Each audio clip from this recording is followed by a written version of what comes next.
you're ready to run in 2026. You've got the new shoes, the new outfit, and today we're taking you through the plan. Claire, welcome back to the pod. Thanks for having me. So, it's the new year. Everyone's excited. They're going to finally make 2026 their bitch. They're finally going to hit these goals they've got set for themselves. They've decided running's it, because running's cool right now.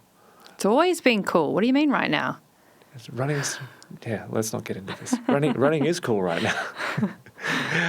So they've decided this is the route they're going. They're taking on running. It might be getting started, or it might be just getting back into it. It might be just getting to that person that wants to make their first 5K ever, or maybe they've had a bit of a layoff. They've had a few years where life's got in the way, the kids, work, everything else has kind of been put in front of themselves, and they've decided this is now their chance. We're going to cover through exactly how they should start, because so often we see people that they try to go back to where they were doing it before, or they just have no idea because they've never done it, and they just go all in too quick, and they often see themselves either losing their motivation quickly, or they come up with those niggles and the injuries start to pop up, and that ends up pushing them exactly back to where they started. So let's get into it, Claire. Where do we start? Where do we start? We start with left foot, right foot, repeat. Podcast over. Podcast over. No, sorry. We start at the beginning, which is lacing up the shoes. But when we come to getting back into running, like you said, Jake, whether it's after a break, after an injury, or this is your New Year's resolution, it's the first time you're going to do it, what we want to find the joy in running, not the sufferfest. So it's not just lace up your shoes, go as hard as you can, hate it, and rinse and repeat. Download the 5 to 10 or the Couch to 5K app for the umpteenth time, and let it sit in the background. I haven't done the app, but I've definitely done the lace up the shoes and send it and hate it. And I want to say on that too, like, if you find running hard, it's not because you're not a runner. It's just probably because you haven't done it progressively or haven't followed a program before. Yeah, I think that's a really good point that you hit in with there, because running is, like, if you haven't done it in a while, like, it's intense. Like, it's from a perspective of the forces that are involved in your body, the cardiovascular load, and if you haven't done it at all, or like you're just jumping off the couch to starting running, like, it's a fair amount of stress on the body there that, of course, it's going to feel hard. Yep. It'd be like going on a full send on an air bike, and we all know that sucks. Yes. So comparatively, running could easily be that same thing for you if you haven't done the groundwork. But we don't typically think of, obviously we all ran it at some point when we were kids. So it's like, I can do that. It's just running. It's like when you think about, and this is a tangent. I love a good little tangent on the pod. Everyone already knows this if they've listened to anything else. If this is your first episode, apologies. Welcome to Jake's Tangents. Yep, this is exactly what happens. But I did a triathlon many years ago now, and I used to swim quite a lot when I was younger, semi-competitively, would go to swim training and that couple of times a week, and I was like, sweet, I don't have to worry about the swim on the triathlon. I'll be right. I'll just jump in. I think it was 500 meters in this triathlon, so I was like, I'll just jump in and do 500 meters. I made about 75 meters before I was like gasping for air and had to put my feet down and go, okay, this is a reality check. Maybe I can't do this anymore the way that I used to. And it didn't take long to get back to it there, but the key is, like, you can't look at what you used to do as an indication of what you should do. Yeah, and I think it's a kind of a good point there too, because I think a lot of adults have never been taught how to run. Like, unless you did little athletics with a coach, or you hired a coach to teach you how to run, and you ran competitively, running is really simplified down to left foot, right foot, repeat. But there are so many different ways to make it effective. And energy cost-wise, you won't find many other athletic pursuits that, if we look at energy per minute or calorie output per minute, is much higher than running. So it is a high energy cost sport or exercise.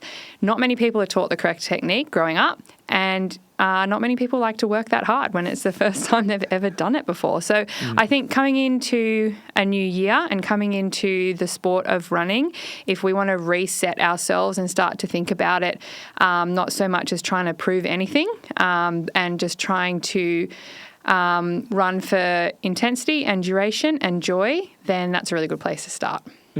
Yeah, as much as my brain goes immediately, it's always about pace. But this is why I've got you here, because otherwise I wouldn't have done a marathon last year had it not been for the guidance that we got, because I would have broken myself, let's be honest here. Yeah. I would have gotten so far, I would have just kept on pushing, and I would have either tanked out by not taking any carbohydrates with me or any water, or the second option, I would have just broken before the starting line. So where do we start in that way there? If it's not about the pace, like what are the first steps? Running is a skill. And even as adults, we can learn a new skill. And running will be hard. So it's going to be hard on your lungs. It's going to be hard on your legs. It's going to be hard on your heart rate, but you will adapt. So the first place to get started is to follow a program, consistency and frequency. Obviously, we spoke last time we sat down, we spoke about strength training for runners, and I did mention having a good strength base is going to enhance your running potential. But I won't go too much into that today, because you can go back and listen to that podcast for sure. Yep. But yeah, running is a skill. It's not a personality trait. I can't tell you how many times I've heard, I'm just not a runner. If you've got 2 feet, then yes, you can be a runner.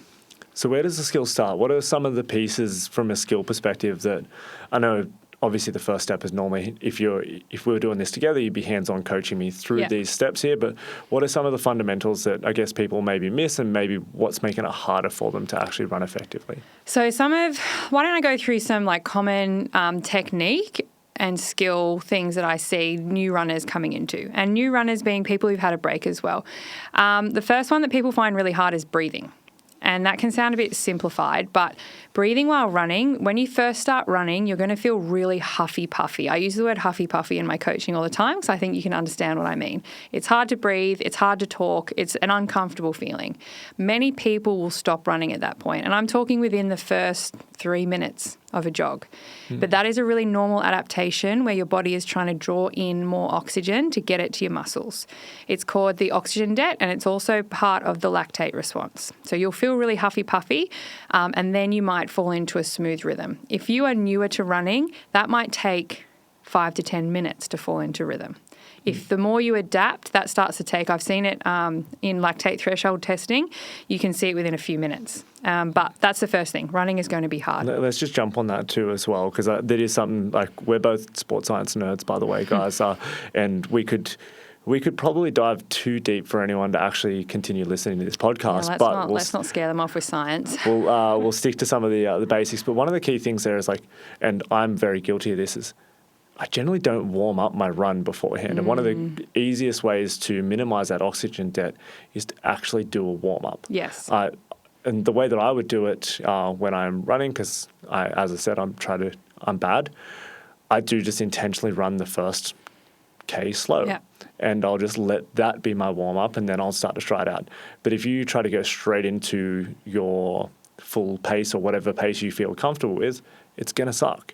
And it always will. Like, you're going to create that oxygen debt. There's going to be a big mental toll. Yeah, it's going to be slugging it out. And as you said, like, most people do get into that first couple of minutes. Like, we're talking about a K here, and because they've gone straight into that send, they already just decided running sucks, I can't do it.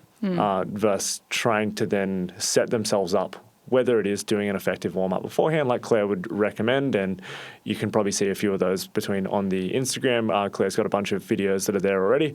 Or if not, just shoot us a DM on Instagram at Newstrength HQ, and we'll send you through Claire's best favourite running warm-ups, and we might even put a little YouTube clip of them up together as well to go through exactly what you should do to warm up for a running session there.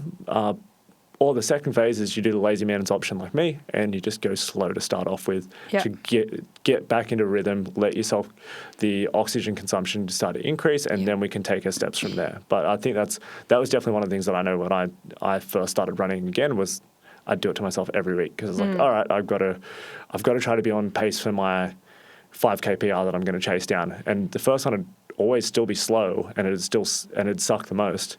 And then I started going, all right, well, if I'm doing 5Ks and I'm going to treat it this way, I'll actually do 6. I'll do a warm-up K, and then I start running at pace. Yeah. And not the recommendation, follow Claire's advice. But if you're like me and you're probably not going to do it, then just run the first K slow, guys.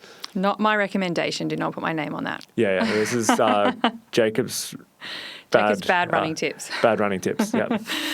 Okay. So the first thing first, it's going to be hard. You're going to be huffing and puffing, but you need to get over that hump before it's going to start feeling easy. If you're new to running, it's not going to feel easy for a while. I think you got a clip of me saying that on Instagram during a coaching session. No, it's not going to be easy necessarily for a little while. So getting comfortable with the uncomfortable is going to be a good first step. The next thing I see in a new runner or a returning running athlete is posture and technique. So if you haven't been coached as a kid, then generally you're just, putting one foot in front of the other and hoping for the best. Some of the most common things I see are the arms either not doing anything or doing a whole lot too much. So relaxed in the upper body, everything has to push backwards to go forwards. So I often will use the analogy of like it's riding a scooter or riding a skateboard. The foot plants down and pushes backwards in order for you to go forwards. And it's the same in the arms. There's a lot of people concentrating on the uplift of the running technique when really it's the pushing back of the elbows. So your arms will always come back. So that's one, the arms. The next technique point I see a lot is, I call them flat hips. So kind of like sinking back into the hips rather than being quite tall in the hips. We want to use gravity. Gravity is a really great tool for a runner. So leaning forward from the ankles or hips to allow gravity to do most of the work for you. Think about that like you're running downhill. So leaning forward down a hill, gravity is going to do a lot of work for you. And the final mistake that I see in the feet, I'm just going top to bottom here, but in the feet, it's just going to be either overstriding, so sticking the foot out in front, which is going to use a lot of energy costs to get it underneath your body to push backwards. So breathing is going to be hard.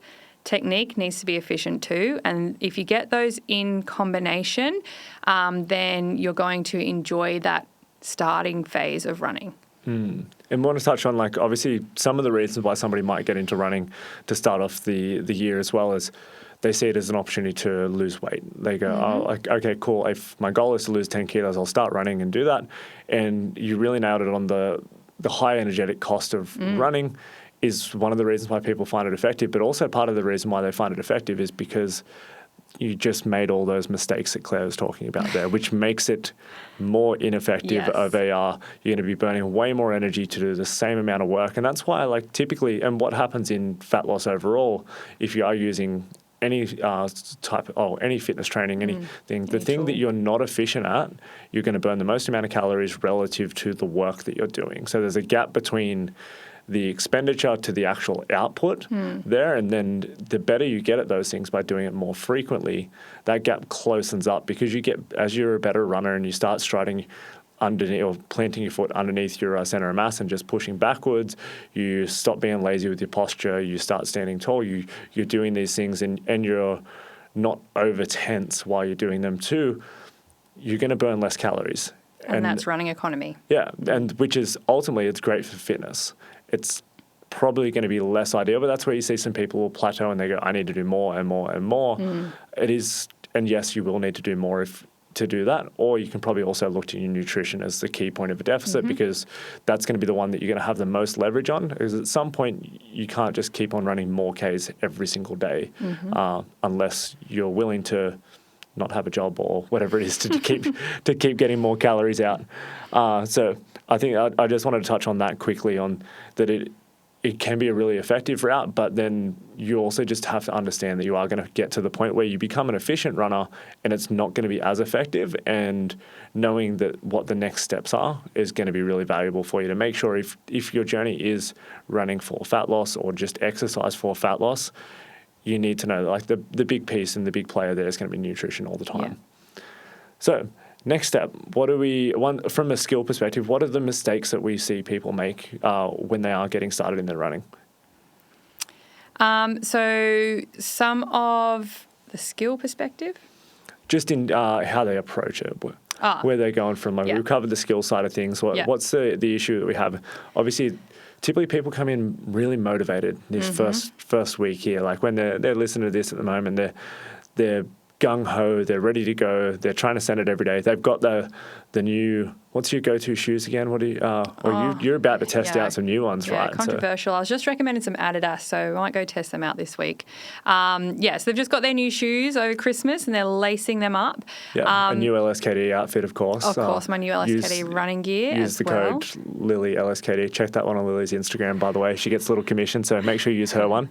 And you get a discount. Win-win. And you get a discount. Yeah, win-win. Number one mistake I see is motivated. They hit out and they say, I'm going to run 5Ks every day. And they go too hard too soon. They either will end up very, very tired, over it, burnt out very quickly, or with a niggle. They'll find a niggle that's been sitting there for a while, maybe undetected, and running will bring it out. So my advice to those people, if you sit in that category of going too hard too soon, is it is okay to start embarrassingly small. Embarrassingly slow and embarrassingly easy. And when I say embarrassingly, it's to yourself. And I've been there, had 3 kids, had to return to running at least 3 times, and you just want to jump in and get it done. You're running down Bathers Way at Merriweather and you want to make sure that no one sees you stop and walk. And that might sound, if you're not a runner, you might be like, who cares? No one's looking at you. But to yourself, I know that is definitely the comparison trap that you can get into. So start easy. The easier, the better.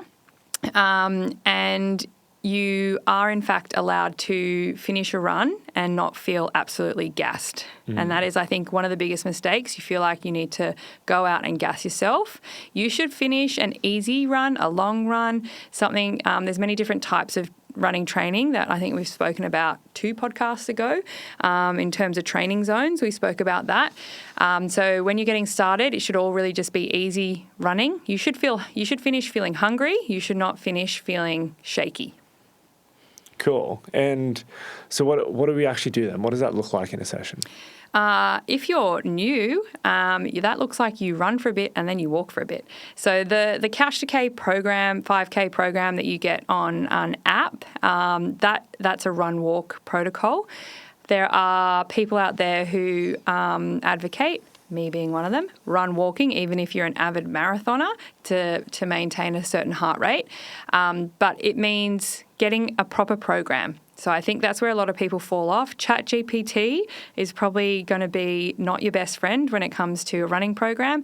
Some people do thrive on the apps. What the apps don't have is accountability and coaching technique, but running with a friend might help as well, and taking it easy, walk when needed. What I really don't want to see is people hating running, and by going too hard too soon is where you're going to really hate it.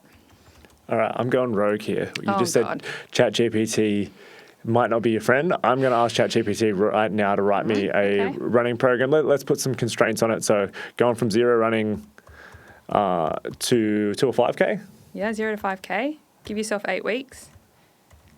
All right, let's see what it hits us with. And I want you to give me some, give ChatGPT some constructive criticism. ChatGPT is going to outcoach me now. ChatGPT is being slow. See, I'm faster. Yeah. All right. So we're going to start off with pretty much the rules. 3 runs per week, easy pace only. You should be able to talk in full sentences. If something feels sharp or painful, walk, don't push. And progress comes from showing up, not smashing sessions. I think I've actually trained my ChatGPT up a little bit. This might actually be decent. Little tip for anyone that isn't a AI nerd.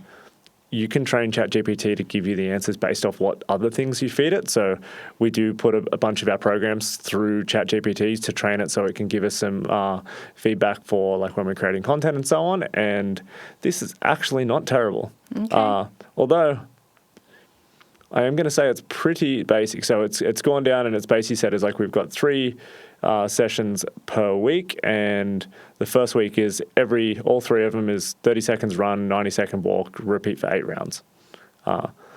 Snore. That's fine. Week 2 jumps to 60 seconds, 90-second walk, repeat for 8 rounds, and then week 3, 90 on, 90 off, before getting into starting to do 2-to-1s, 3-to-1s. So it's all intervals. All intervals, pretty much alongside this. Any strength training in there? Does recommend it, doesn't give me any details. So give us a rundown, Claire. Where's ChatGPT in this case done all right? Where has it gone rogue? It's done all right in that, yes, walk-run intervals are going to be absolutely your best friend. I think if I could go back a step there and think about returning to running in my own journey, being able to walk first, and that might sound a bit funny, but being able to briskly, in a huffy-puffy, brisk walk for up to 30 minutes is going to be a really good foundation. Doing your strength training is going to be a really good foundation. The next step will be those intervals, but I would add in some long, slow stuff as well. So whether that is a longer walking interval from the start. What did you say, 30 on, 90 off? Yes. Yeah. Yep. There's a saying called time on feet. And basically what you want to make sure is that you're progressively and slowly increasing the time on feet. And you can do this by starting off with a walking program and then moving into that run-walk program with your strength still going, of course, and then moving into some longer efforts. So it sounds like it's not done too badly. So to eat my words. No, but I do think you nailed it in a lot of ways. Like going straight into like even having fixed times, I think can sometimes be a difficulty in that first phase. And of like 3 sessions a week, is everything is 30 seconds on, 90 seconds off. Probably not going to be the right route. It's like knowing it's like, okay, cool. Maybe you do stick to that on some days, but if you do, all right, let's get some time on the feet of like the brisk walking, as you said, or being able to be flexible, going, I don't have 30 in me on this one. I don't need to be fixed on that, but I'm just going to build my distance up as I feel comfortable. 3 sessions starting off is a lot. Like that's like what 30 seconds on, 90 seconds off 8 times. Do the maths for me. What's that? However 16 minutes. Yeah. Like that doesn't sound too long, but you add in there a warm up, which you should be, and a cool down. And, you know, that's a lot of load on the body when you're going from nothing as well. So typically I've got an 8-week learn to run program. And typically we've got 2 sessions a week for a little bit and before we add on a 3rd session, but it's very technique based as well. So that first session of the week is predominantly technique and drills. So the load on your body is actually not very high, and then we progressively increase that load over time.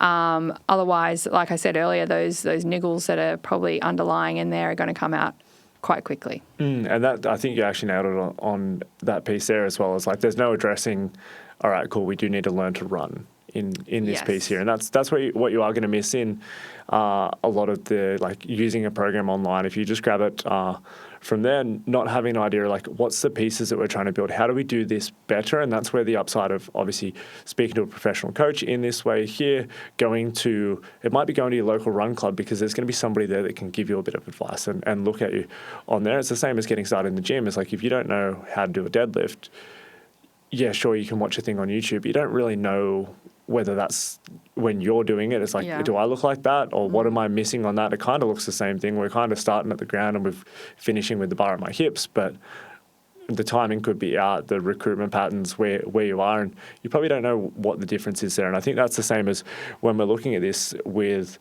the ChatGPT programs. We're probably missing the boat of like where is an individual starting with that there, and how do they run?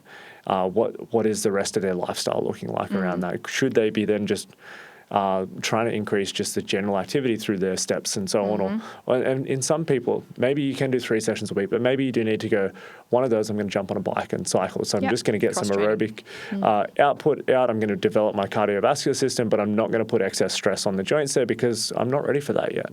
That was one of the things, like when we got into the thicker marathon prep last year, was my Achilles started flaring up as it went along. And then I know some of the other guys like had knee issues, some of the guys had, and even in the gym where we've been taking people through, and a couple of the guys I think on your running programs this year have gone rogue and started adding extra runs on top of things. And all of a sudden we start to see these shin splints popping up, and learning how to navigate those things is really the value of having a professional in your corner that can go, all right, like you got a little bit of a niggle there. Okay, this is how we can manage it, or that's not normal right now for where you are in the training cycle. So we do need to make some adjustments. And I think that's the real power, and having, whether it is a coach or just somebody else that's around that's familiar with it.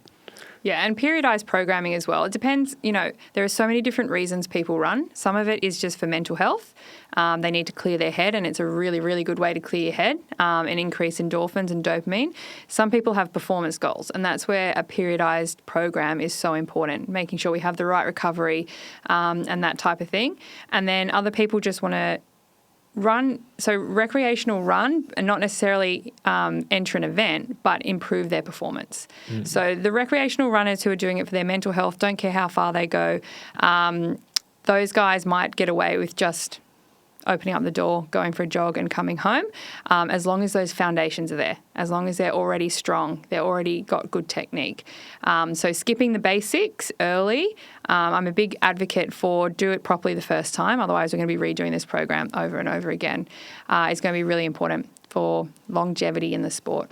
For sure. I think that's such a big piece that even if the goal, as you said, it isn't to break records, we still don't want to bust ourselves. Like everyone that's probably listening to this has a life outside of their running sessions. And when it is you're the athlete who's trying to break down that barrier, get that PB, like you can see where they'll make some trade-offs in that case there and maybe toe the line on pushing the risk of injuries there. But if your ankle's busted and your knee's busted and you can't go and run around after the kids, it's probably then not serving you in the way that you were intending to. If you were trying to get into running because you want to feel fitter and have more energy so you can play with the kids, if you're pushing it in the way where you didn't set the foundations right and it takes you further away from that, it's going to lead to you probably just going, well, screw this thing. I'm not doing any of this anymore. I'm not running anymore. That's like, I'm too old. I'm too washed up. Whatever that story is that little devil on the shoulder starts telling you is then going to get in the way of you actually ending with the point where you were trying to get towards all along because you got in your own way and you wouldn't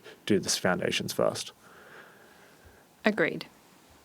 So, what's the mental shifts that people need to make towards their running to support building the journey that they're trying to make, as opposed to getting stuck in that send it attitude? You're probably talking to me right now. No, not necessarily. I think if we go back to what we were talking about before, like using it for fat loss or using it because you want to identify as a runner, I'd just like to see a mindset shift. If you don't know me, I also am a bit of a behaviour change nerd as well. So if we look at behaviour change psychology and the research around that, an internal motivation is going to serve you much better when it comes to sticking to something for a long time and it becoming part of your identity as opposed to just something you do here and there when you've got a certain goal. So shifting that mindset from I want to run to lose weight, I want to run because it's the only way I can get fit, I want to run because I've never been a runner. I can't tell you how many times I've heard this. Why do you want to run? I've just never been a runner and I think it's something I should do. I want to jump on that trend. A very real reason might be like I have some really close friends, they all go running every week and I can't participate with them. I want to be able to run up and down the side of the soccer field with my kids. Like they're very real, probably more internal reasons. Another good internal reason is the mental health side of things. They know that getting out and doing their running is going to give them a clearer head. A lot of people don't take a phone running. I know I love to leave my phone behind when I go running, and that's probably half an hour in their week where they're not connected to their phone. So there's a lot of internal motivation. How do you post about that if you don't take the phone? Oh, sometimes, I run and I don't put it on Strava. Oh, often. That's controversial, Claire. I often don't follow me on Strava because you won't see very much. So a mindset shift is probably the biggest thing I would like to see in all the runners taking up running in 2026. Not every session is going to feel good. Running is hard and you're going to finish some sessions and they're not going to go the way you thought they were. Maybe you've been finding a certain pace really easy and today you're finding a much slower pace really hard. That doesn't mean you need to throw the towel in. Pace especially, I hate training to pace because pace has a lot of other external things that can change it. Heat, sleep, nutrition, hydration, the terrain, the hills, that kind of thing, your shoes, whatever. There are so many reasons why pace goes off. So not concentrating on that. And then every season you're going to feel different as well. So just making sure that you're not locking in and thinking, this is, similar in the gym. You're not every squat's going to feel the same either. And being okay with that change. Awesome. And I guess we'll get in towards wrapping up this one now and landing the plane. But what would be your simple, wrapping it up for somebody that's looking to run, what's the overarching pieces that we want to make sure they're doing to make this year successful when the past ones haven't been? Consistency beats motivation. Ooh, I like it. I know you guys talk a lot about motivation, and so you're not going to feel motivated every single time, but consistency is going to beat that every single time. If you hate running, this is going to sound a bit controversial. If you hate running and you go through the program to the T and you get a coach and you go with your friends, there are many other sports you can do that aren't running. Find a cardiovascular sport that you enjoy. You don't have to run if you hate running.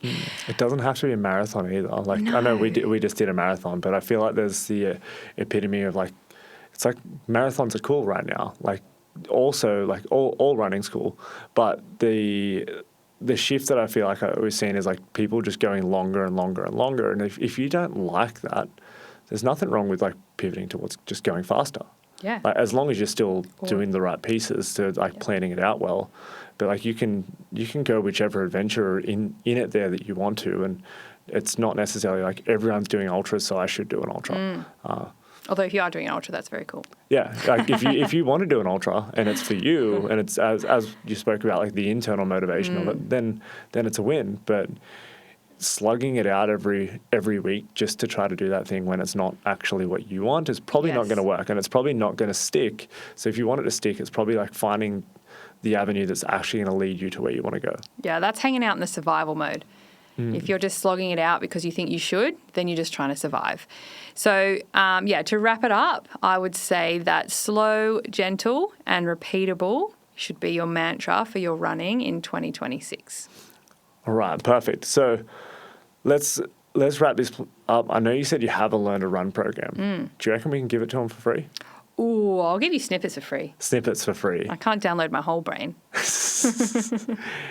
I can give an 8-week Learn to Run protocol, yes. Yeah. So if you're interested in that one, shoot us a message on Instagram with @NewstrengthHQ with Learn to Run in the message, and we will make sure that Claire gives it to us so that we can hand out her Learn to Run program, and you guys can get stuck straight into it. That's us for the episode today. Thank you again, Claire, for jumping on the pod, and we'll see you guys all next week. Thanks for having me.